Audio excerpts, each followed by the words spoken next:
আসসালামু আলাইকুম বন্ধুরা, আজকে আমি আপনাদের সাথে পিৎজা রেসিপি শেয়ার করব।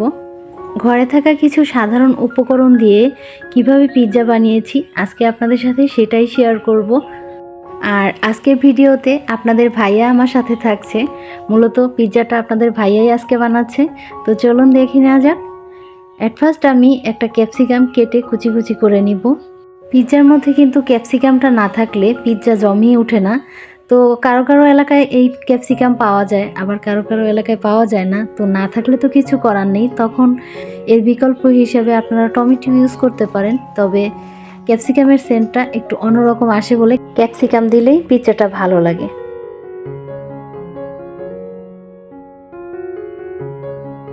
ক্যাপসিকামগুলো কাটার পরে এরপরে পিৎজার মধ্যে যে যে উপকরণগুলো দেয়া হয় সেগুলো সবই আমি একে একে কেটে নিব। তো ক্যাপসিকাম কাটার পরে এরপরে আমি টমেটো কেটে নিব। ভিডিও শুরুতে আপনাদের সাথে শেয়ার করেছিলাম পরিমাণ মতন কিছু কুসুম গরম পানির মধ্যে 1 চা চামচ পরিমাণ ইস্ট গুলে রাখা হয়েছিল, আর এই ইস্টটা প্রায় 1 ঘন্টার মতন রেখে দেওয়া হয়েছিল। এখানে 1 কাপ পরিমাণ ময়দার মধ্যে সেই ভিজিয়ে রাখা ইস্ট দেয়া হচ্ছে। এখানে একটু একটু করে ইস্টটাকে মাখানো হচ্ছে যেন পরিমাণে বেশি না হয়। এটা যখন মোটামুটি একটা পর্যায়ে এসে পড়বে মাখাতে মাখাতে, ঠিক তখন ওই পর্যায়ে এটাকে প্রায় 1 থেকে 1.5 ঘন্টার মতন রেস্টে রাখা হবে। আর এটা যত ভালো রেস্টে রাখা যাবে ঠিক পিৎজার স্পঞ্জি ভাবটা খুব সুন্দরভাবে ফুটে উঠবে। ময়দার মধ্যে কিছুটা পরিমাণ লবণ অ্যাড করা হয়েছিল, কিন্তু সেটা স্কিপ হয়ে গেছে। আর এখানে আমি কিছুটা পরিমাণ তেল দিয়ে দিয়েছিলাম। তেল দিয়ে এটাকে সুন্দর করে এভাবে রেখে দেওয়া হবে 1 থেকে 1.5 ঘন্টার মতন। ময়দার উপরেও কিছুটা তেল এভাবে ব্রাশ করে দিয়ে দিতে হবে। তো এই তো এভাবে এটাকে ঢেকে রেখে দিলাম প্রায় 1 থেকে 1.5 ঘন্টার মতন। আর এদিকে আমি সেই পিৎজার সাথে যে যে উপকরণগুলো অ্যাড করব সেগুলোকেও কেটে নিচ্ছি। এখানে আমি টমেটোটাকে খুব ভালোভাবে কুচি করে নিচ্ছি। এখানে কিছুটা টমেটো আমি পিৎজা সস হিসেবে ব্যবহার করব। তো পিৎজা সসটা আমাদের এলাকায় সচরাচর পাওয়া যায় না বলে আমি পিৎজা সসটা আমার হাতেই তৈরি করে নেই। আর আরেকটা বিষয় খেয়াল রাখতে হবে, পিৎজা সস বানানোর সময় টমেটোর গায়ে যে বিচিগুলো থাকবে অবশ্যই সেই বিচিগুলো ফেলে নিতে হবে। তো এই তো এখানে ক্যাপসিকাম টমেটো কাটা হয়েছে, আর এটা হচ্ছে আমার পিৎজা সসের জন্য। তো পিৎজা সসের যে রেসিপিটা সেটা দেখাতে গেলে ভিডিওটা লং হয়ে যেত, সেজন্য সেটা শেয়ার করিনি। এখানে মুরগির যে বুকের পিস থাকে সেই পিসটাকে এখন আমি কুচি কুচি করে কেটে নিব। তো এটাকে আমি কুচি কুচি করে কেটে এর মধ্যে আদা, রসুন, গোলমরিচ, একটু মরিচের গুঁড়া এগুলো দিয়ে খুব ভালোভাবে কষিয়ে যখন এটা সুন্দরভাবে ভাজা হবে ঠিক তখন ওই পর্যায়ে আমি এটাকে নামিয়ে ফেলবো। আর এটা আমি পিৎজার উপরে দিব। বন্ধুরা, বরাবরের মতন আপনাদের কাছে ছোট্ট একটি লাইক চেয়ে নিচ্ছি। প্লিজ আমাকে একটি লাইক করে দিবেন। আর যারা আজ আমাকে প্রথম দেখছেন তারা চাইলে আমাকে সাবস্ক্রাইব করে আপনাদের পাশে বন্ধু করে রাখতে পারেন। তো এখানে আমার মুরগির মাংসগুলো কাটা হয়ে গেছে। এখন এই পর্যায়ে আমি মুরগির মাংসগুলোকে ভেজে নিব। চলে এসেছি মুরগির মাংসগুলো ভাজতে। তো এখানে কিছুটা পরিমাণ তেলের মধ্যে মুরগির মাংসটাকে দিয়ে দিয়েছি। এর সাথে দিয়ে দিয়েছি কিছুটা পরিমাণ লবণ, মরিচের গুঁড়া, গোলমরিচের গুঁড়া, আদা রসুন একসাথে পেস্ট করে রেখেছিলাম সেটা।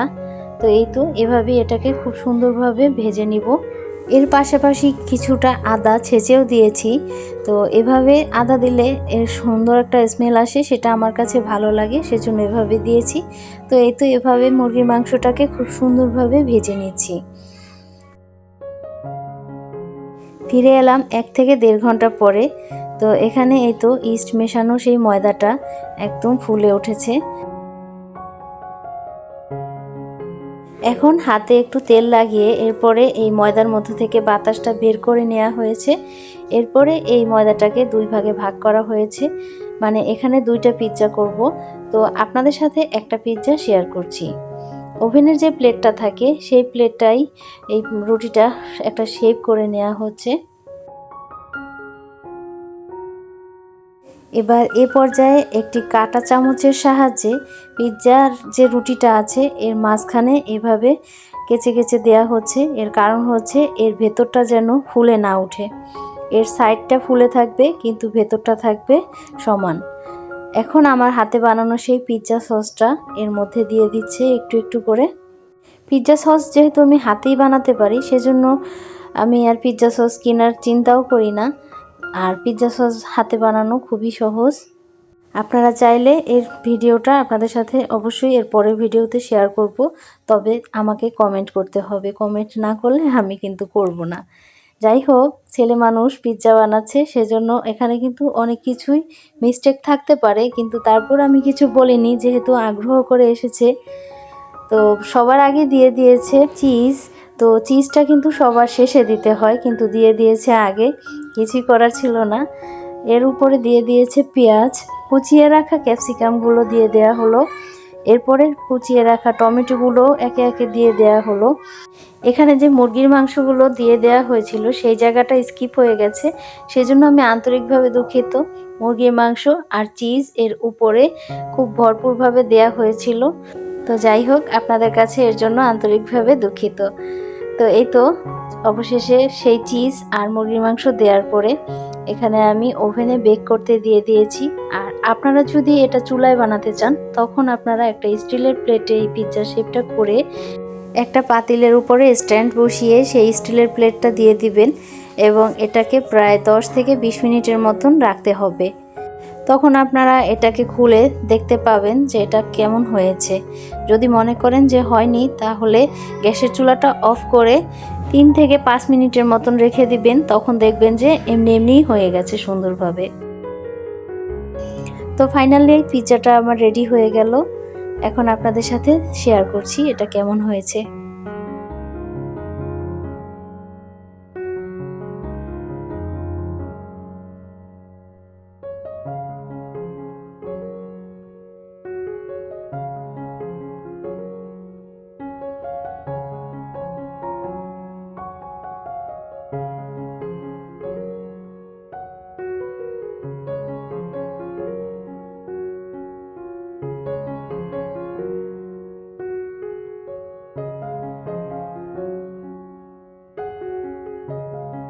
তো সবার প্রথমে টেস্টটা আমি করে নিচ্ছি।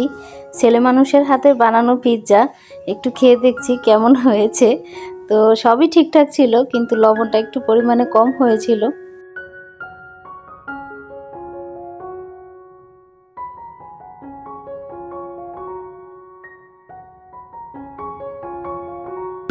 আমাকেও 8 পিস দিও। হ্যাঁ, আমার খাওয়া শেষ হলে 8 পিস দিও। হ্যাঁ, আচ্ছা ঠিক আছে। Pizza time. কেমন হয়েছে বলো? পিৎজাটা কেমন ছিল? সব ঠিক আছে, লবণ একটু কম আছে। লবণটা কম আছে। সোয়া, পিৎজা কেমন হয়েছে? বাবার হাতের পিৎজা মজা, অনেক মজা হয়েছে। আচ্ছা, তো এই ছিল আমার আজকের ভিডিওটি ভালো লাগলে অবশ্যই লাইক কমেন্ট করতে ভুলবেন না। সবার সুস্বাস্থ্য কামনায় আজ আমি আপনাদের কাছ থেকে এখানেই বিদায় নিচ্ছি। সবাই ভালো থাকবেন, সুস্থ থাকবেন। আল্লাহ হাফেজ। আসসালামু আলাইকুম।